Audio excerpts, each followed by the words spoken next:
This is Providence Television International, the game changer. Stand by for the next program. Good morning and welcome. My name is Ugbebo Ikekwa, and this is the newspaper analysis segment of the Morning Drive. With me in the studio, I have Dr. Emmanuel Igariba. You're welcome to the studio. Thank you very much. Today is Thursday, I guess. It's the last Thursday for the month of September. So soon we'll be getting into October. So it's a good day, yes. Well, we'll be moving straight to the Daily Sun newspaper, where we have on the front page, fears grip ministers over cabinet shake-up plans. Reshuffle will be based on performance, presidency. And then we'll move to the Punch newspaper, which still has about the same story. Cabinet shake-up. Tinubu demands 46 ministers' fresh scorecards as lobby begins. You've always clamored for a rejig of the cabinet. Is this good news to you? Oh, yes, it's good news, particularly because most of the policies have been on the downward trend, okay? Some of the policies. And I believe that the presidency means well. Most of the ministers have overstayed their importance. And yes, many Nigerians will applaud this, obviously. Many Nigerians will applaud this move because we have problems of infrastructure, we have problems with the economy, we have problems with human rights and all sorts of things. So, but this is the time, it's the right time. And there should be no lobbying, really. There should be no lobbying. Appointments should be based purely on merit. Purely on merit, not on friendship. And think of it. We have so many things on the table that the president has to tackle. So the best hands have to be brought in to assist him, okay? And I believe that once this is done, we'll begin to see some changes, here and there. Look at the dam issue, the one in Borno State. And the minister in charge is still sitting pretty. I should think that before now, some of the ministers should have resigned on their own because they were not performing. They were not performing at all. We know them. We don't want to mention names as such. But obviously, many aspects of nation building, particularly as regards this administration, have been off the mark, totally off the mark. And there are ministers in charge. Look at power, for instance. Power is going down every day, worse than we used to have. Yes. Okay. Look at infrastructure. The roads are getting so bad on a daily basis, and obviously somebody is in charge. Look at the economy. The naira is dipping every day, and somebody is in charge.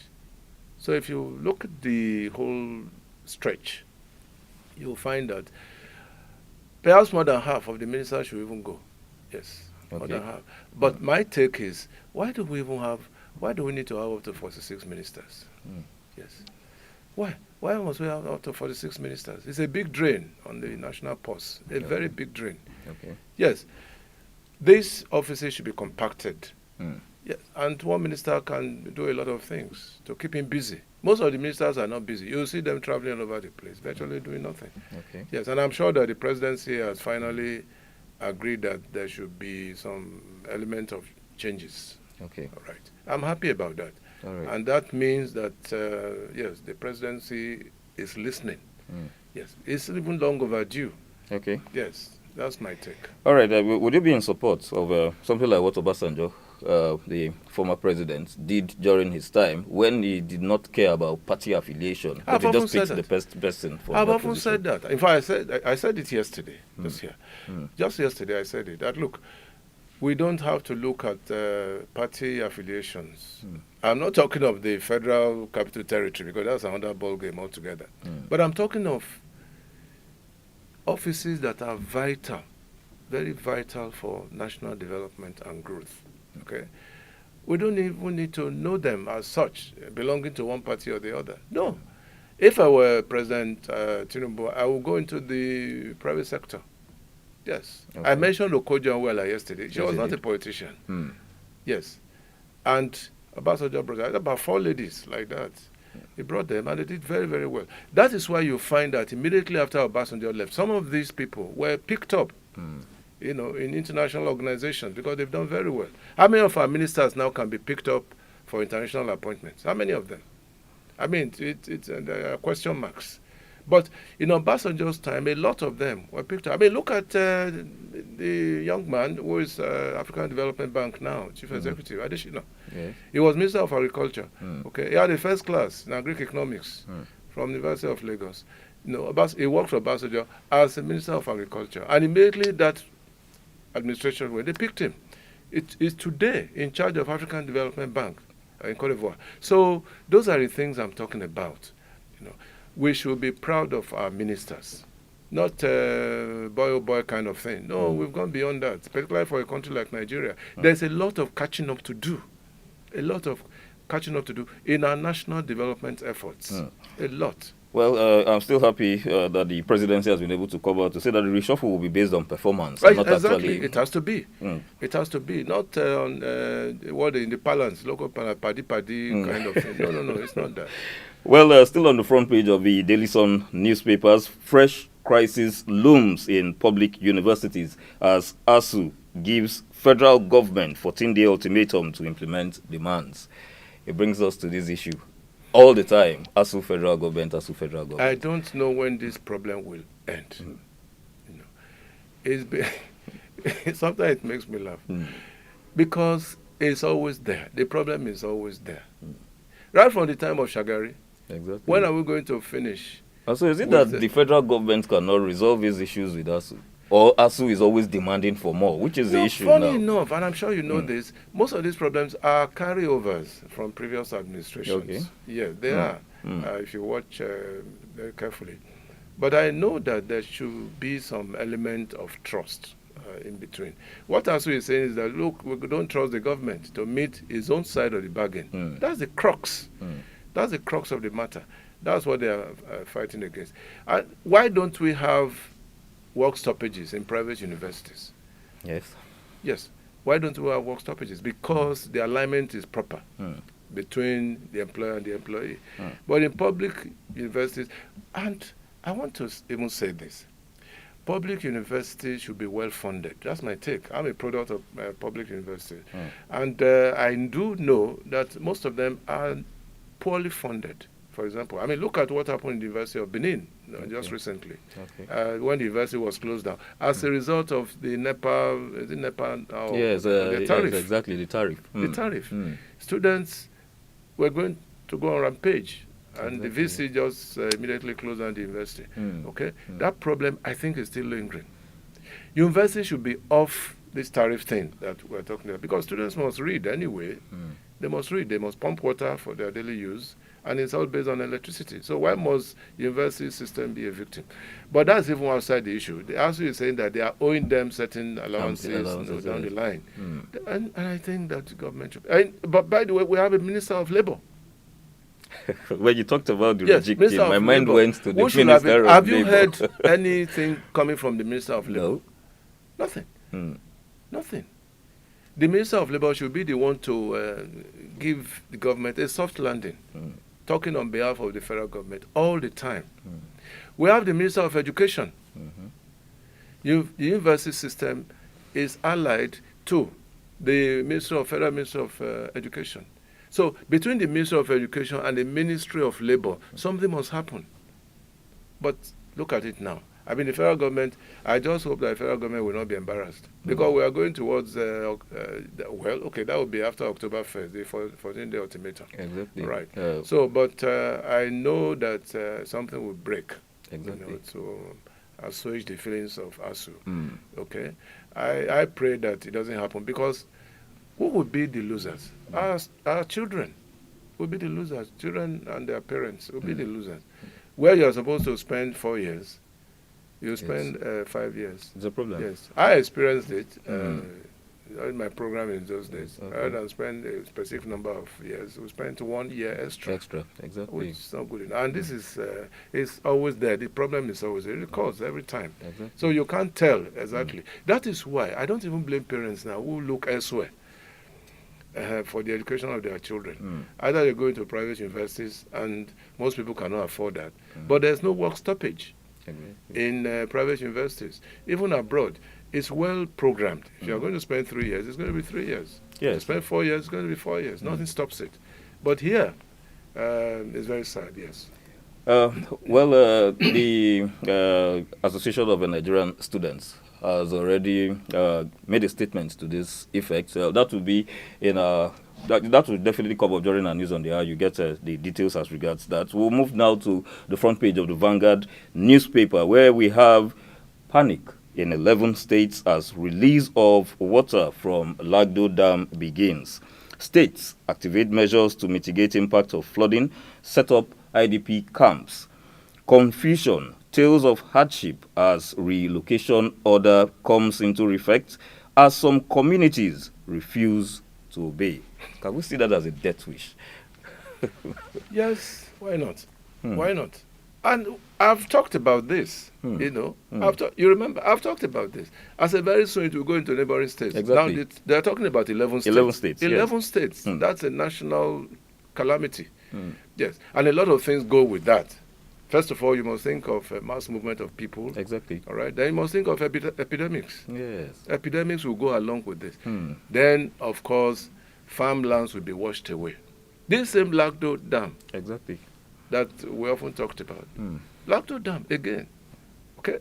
So, it was staring us in the face. Now we have a disaster on our hands. Exactly. What are we going to do? They're asking people to move to the upland. And again, as a result of ignorance, many people are going to say, let us wait for the flood. Let's wait for the flood. Exactly. You are waiting for a deluge. A deluge that nothing stops it. It wipes away everything. Everything on the spot. You see, ignorance. That's why I said, look, the federal government also has a role to play. Enlighten these people long before time. Go into the interior. Enlighten them. That's why the Ministry of Information is there. Go into the interior. People in the interior don't know what we are talking about. Whether a dam is breaking or not, what's their business with the dam? It doesn't concern them until they see the deluge.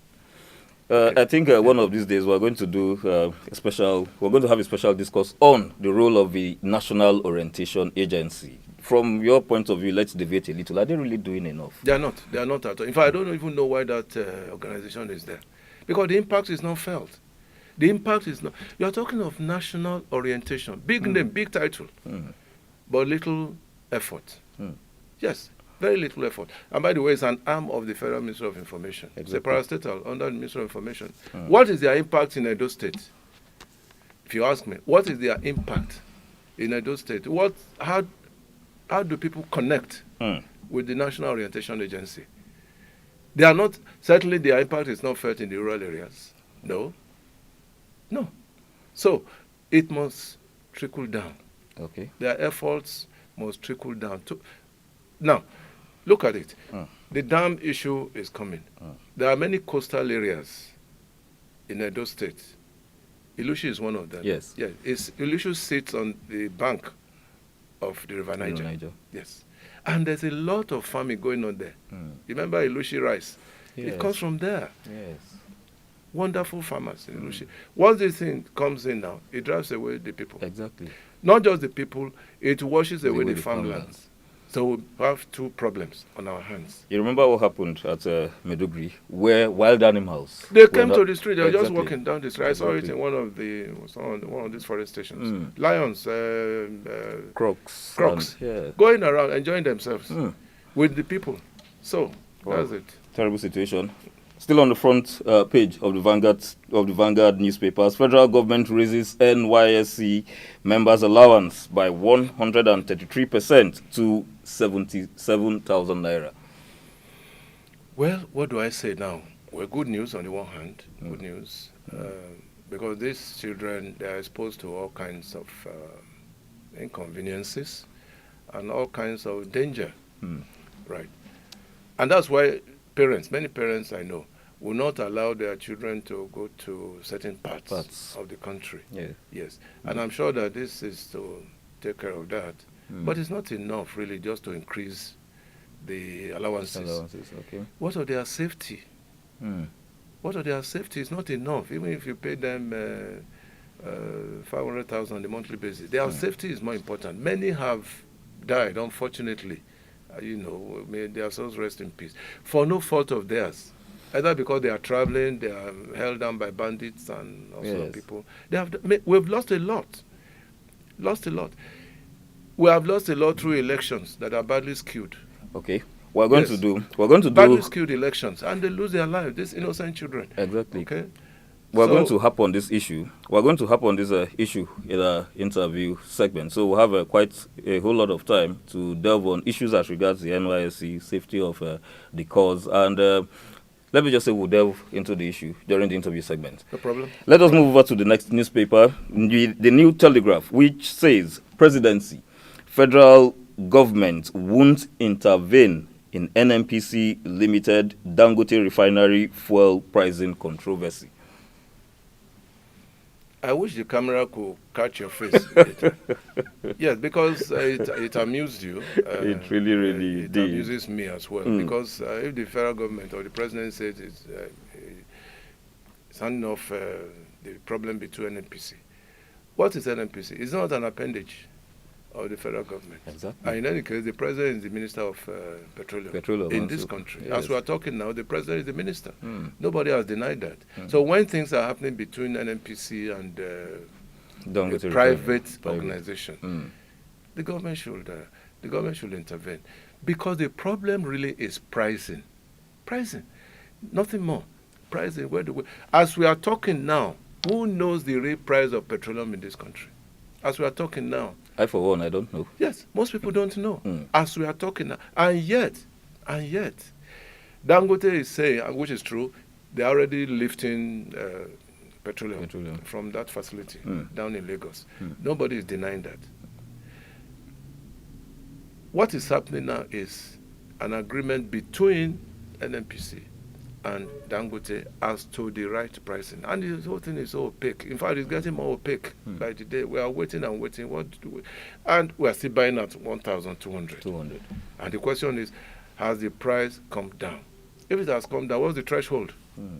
Right now, there's no threshold, which is sad. I don't even want to talk about this much because it stares everybody in the face. Yes, exactly. It's becoming more comic every day. Yes. Well, we'll now move down, and I would think this is quite another controversial matter on the front page of the Matrix newspaper, where we have Yahaya Bello lands in fresh trouble, faces new 16-count charge in alleged 110 billion naira fraud case.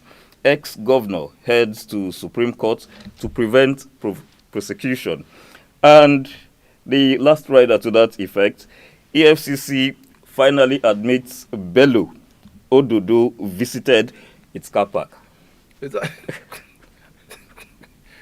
Look, I've never seen this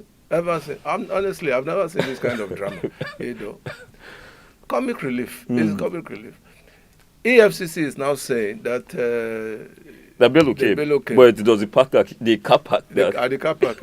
And this is somebody who was invited for interrogation. Now they say they saw him at the car park. What now happened after that? That to add to that comic relief. Bello says he's going to the Supreme Court. He's going to the Supreme Court. So it's I've never seen something like this in my life. When a serious issue is being trivialized. It's being trivialized across the board. Exactly. Honestly, and this is serious. Now they are talking of fresh charges. Fresh charges, 110 from 80, from about 80 years. It's about 110 it's billion. 110 billion. For one person. Yes. So what are we talking about? Let's not just talk about this. It's a public domain. I decided to bring this so that both of us down here would have a very good laugh in preparation for the interview segment. And you too, I believe you've had quite some good laugh out of this. On this note, I'll say don't go away. Please stay tuned for the interview segment.